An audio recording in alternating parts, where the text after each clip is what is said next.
एक समय की बात है। एक दुनिया अभी भी राक्षसों से परेशान थी। दानव के पास एक भूतिया किताब थी जिसे शैतान का पत्र कहा जाता था। जिन लोगों के चेहरों को याद किया जाता था और सीधे उस किताब में लिखा जाता था, वे तुरंत मर जाते थे। उनकी आत्मा एक राक्षस में बदल जाती थी।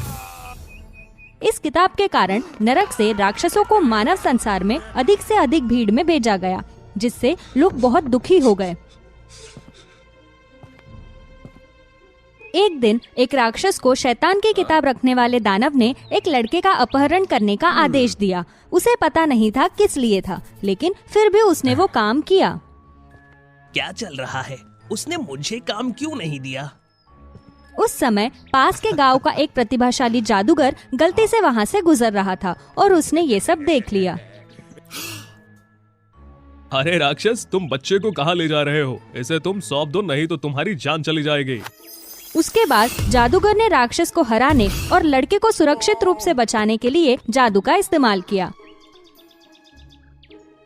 बेचारे तुम, अब से मैं इस बच्चे की देखभाल करूंगा। उस लड़के का क्या नाम रखा जाए ये नहीं जानते हुए जादूगर ने पवित्र जल के एक पात्र के साथ देवताओं से पूछा और इस विधि के अंत में सौतेले पिता द्वारा बच्चे का नया नाम रख दिया गया। सलीम मेरे बेटे, अब से तुम्हारा नाम सलीम है। जैसे जैसे समय बीतता गया, सलीम बड़ा हुआ और एक ताकतवर और साहसी युवक बन गया। जादूगर उसे बहुत प्यार करता था और उस पर बहुत भरोसा करता था। उसने उसे राक्षसों से लड़ने का साहस दिया। बहुत अच्छा सलीम, अब जब आप एक बहादुर आदमी बन गए हैं तो आप बाहर जाकर कोशिश कर सकते हैं, लेकिन याद रखना, इस भूमि पर कुछ भी करते समय ध्यान रहे, राक्षस आपको कभी भी धोखा देकर नुकसान पहुंचा सकते हैं। अगर कोई भी कठिनाई आती है तो मुझे बताना, मैं आपको सलाह दूंगा। हाँ पिताजी, मुझे याद है। एक दिन लोगों को राक्षसों को खोजने और मारने में मदद करते हुए सलीम का सामना एक बूढ़े व्यक्ति से हुआ, जिसे एक राक्षस ने घेर लिया था। वो उस बूढ़े आदमी को बचाने के लिए कूद पड़ा, अपनी तलवार से लड़ा और राक्षस को हराया, लेकिन वो भी घायल हो गया और उसके हाथ से खून बहने लगा।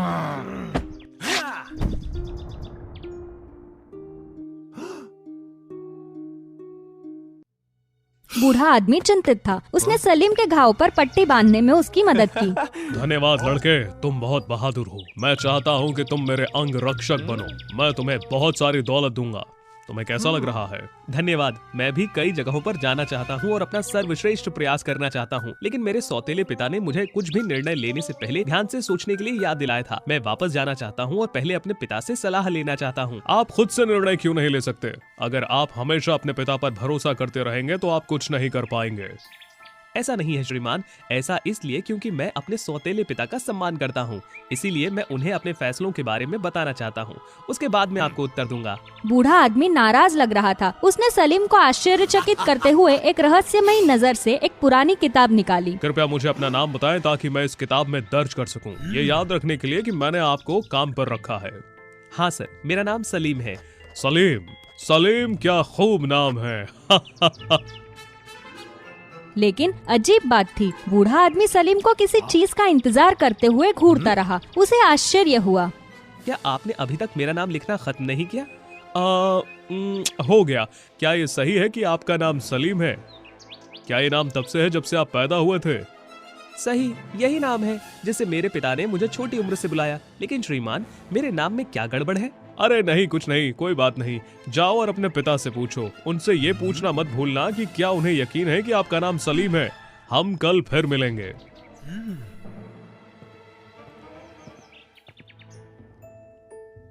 उसके बारे में कुछ तो अजीब है। मुझे घर जाकर ये कहानी अपने पिता को बतानी चाहिए।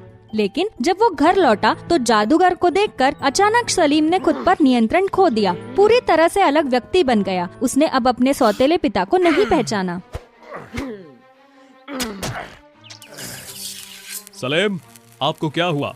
रुक जाओ, मैं यहाँ हूँ। लेकिन सलीम जब अभी भी अचंभे में था, वो अपने सौतेले पिता पर हमला करने के लिए दौड़ पड़ा। कोई अन्य विकल्प न होने के कारण जादूगर को उसकी तलवार तोड़ने के लिए जादू का उपयोग करने में मजबूर होना पड़ा और फिर उसने सलीम को बेहोश कर दिया। जब सलीम को होश आया तो जादूगर उसके अंदर के सभी राक्षसी जादू को दूर कर चुका था।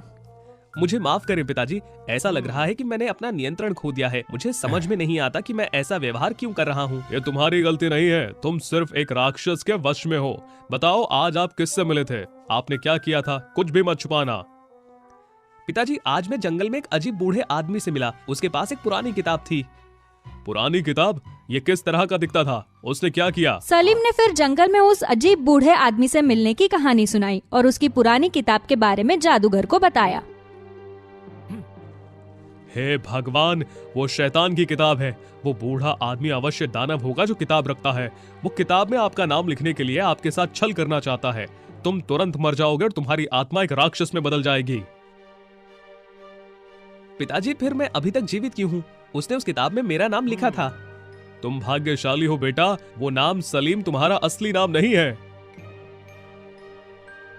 एक समय की बात है जब मैंने आपको राक्षस के हाथों से बचाया था। मैंने पवित्र जल से सलाह मांगने के लिए एक विधि की थी और उसमें से मिलास नाम प्रकट हुआ, एक भविष्यवाणी के साथ कि आप मानवता को राक्षसों से परेशान होने से बचाने के लिए कार्य करेंगे। निश्चित रूप से राक्षसों को भी यह भविष्यवाणी पता थी, इसीलिए उन्हें लड़के को ले जाना पड़ा। वह निश्चित रूप से उसकी फिर से तलाश करेंगे। हमें उसकी रक्षा करनी चाहिए।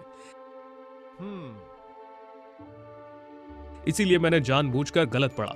तब से आपको सलीम बुलाया। मैंने आपको बहुत अच्छी तरह सिखाया है। मुझे आशा है कि आप मानव जाति को बचाएंगे। तो मेरा नाम मिलास है, जो खुद देवताओं ने दिया। हाँ, मानवता को बचाने के लिए एक महत्वपूर्ण कार्य के साथ। अब जब आप सब कुछ जान गए हैं तो मैं आपको देवताओं द्वारा आशीर्वाद दी हुई ये कीमती तलवार सौंपूंगा। यदि आप शैतान की किताब नष्ट कर सकते हैं तो आप मानवता को बचा लेंगे। मुझ पर भरोसा करने के लिए शुक्रिया पिताजी। मैं इस अनमोल तलवार से राक्षसों को निश्चित रूप से हरा दूंगा। इसलिए अगले दिन मिलस ने जंगल में जाकर दानव से मिलने की जगह तलाशने का फैसला किया। उसने तैयारी करी, अपनी तलवार का उपयोग करके एक गोले के अंदर क्रॉस का चमत्कारी चिन्ह बनाया। जैसे कि वादा किया गया था, बूढ़ा आदमी वहाँ आया। ये जानते हुए कि वो किताब रखने वाला दानव है, फिर भी मिलस उस पर बहुत शांत रहा। लड़के, आप कैसे हो? क्या आपको आपका जवाब मिल गया? क्या आपका नाम सच में सलीम है? मेरा नाम सलीम है और कोई नहीं। सलीम है ना? असंभव, कुछ क्यों नहीं हो रहा? आप बूढ़े हो गए हैं, अभी भी लिख नहीं सकते। मेरा नाम सलीम है, सलीम। यदि आप नहीं जानते कैसे लिखना है तो मुझे आपके लिए लिखने के लिए किताब दे। बूढ़ा आदमी उसके मजाक से गुस्से में आ गया। बेशक उसने मिलस को किताब नहीं दी। वे अपने असल रूप में क्रूर दानव के रूप में प्रकट हो गया।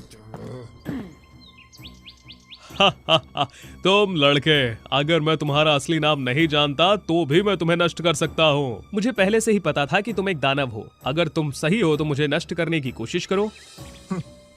दानव ने क्रोधित होकर मिलस पर हमला करने के लिए अपनी छड़ी का इस्तेमाल किया, लेकिन जादू के घेरे के अंदर दानव उसे छू ना सका। भले ही उसने छड़ी का इस्तेमाल किया या कंकाल सैनिकों के एक पूरे झुंड को मदद के लिए बुलाने के लिए जादू किया हो, लेकिन दानव ने हार नहीं मानी। वो बुरी तरह मुस्कुराया, एक प्रकार के लाल तरल के साथ एक छोटी बोतल निकाली। ये तुम्हारे खून की बूंदें हैं जिन्हें मैंने चुपके से ले लिया था कल मैंने जब तुम्हारे घाव पर पट्टी लगाई थी। सलीम के हाथ से गिरे खून की बूंदें बूढ़े आदमी ने चुपके से एक छोटी सी बोतल में निकाल ली थी। सलीम से प्राप्त खून की बोतल के साथ किताब रखने वाले दानव ने आसानी से एक जादू किया जिसने उसकी रक्षा को तोड़ दिया। रक्षात्मक गोले का रंग धीरे धीरे फीका और गायब हो गया और अब छुपने में असमर्थ मिलस ने अपनी कीमती तलवार निकाली। तुम दुष्ट दानव, मैं तुमसे लड़ूंगा। मिलस ने दानव पर कीमती तलवार से हमला किया, लेकिन दानव जादू से बहुत परिचित था। मिलस उसे छू नहीं सका। दानव ने भी पलटवार किया जिससे उसे बहुत पीड़ा हुई। मेरे पास एक विचार है, हालांकि ये जोखिम भरा है लेकिन इसका उपयोग किया जा सकता है। शापित दानव, मेरा असली नाम मिलास है। मेरे पिता ने इसे सलीम के रूप में गलत बताया। यदि आप अच्छे हैं तो इसे अपनी किताब में लिख दें। दानव बहुत उत्साहित था। जल्दी से उसने लिखने के लिए अपनी शैतानी किताब निकाली, लेकिन मिलस ने उसे अपना नाम लिखने का समय ही नहीं दिया। जब दानव ने ध्यान नहीं दिया, वो उसे भ्रमित करने के लिए हमला करने दौड़ा और उसकी छड़ी को काट दिया। तुम्हारी हिम्मत कैसे हुई? छड़ी को खोने के बाद दानव अब जादू नहीं कर सकता था। इससे पहले कि वो किताब पर कुछ लिख पाता, मिलस ने उसे कीमती तलवार से मार गिराया। याद रखना, मेरा नाम मिलास है, जिसका काम दानवों को खत्म करना है। दानव गायब हो गया और शैतानी किताब मिलस के पास लौट आई। ये सब शैतान की किताब की वजह से हुआ है। मुझे अभी इसे नष्ट करना होगा। मिलस ने कीमती तलवार का इस्तेमाल शैतानी किताब को नष्ट करने के लिए किया। पुस्तक में आग लग गई। इसने पृथ्वी पर छोड़े गए सभी राक्षसों और आत्माओं को खत्म कर दिया और नरक में ले गया और पुस्तक राख में बदल गई। जादूगर ये सुनकर प्रसन्न हुआ कि मिलस विजयी होकर लौटा था। बहुत अच्छा मेरे बेटे, मैं जानता था कि तुम ये कर सकते हो। मिलस को सभी ने दानवों को खत्म करने के लिए उसके काम के लिए याद किया। मिलास, मिलास। तब से पृथ्वी पर लोग अब राक्षसों से परेशान करने से नहीं डरते और आज तक शांतिपूर्ण जीवन जीते हैं।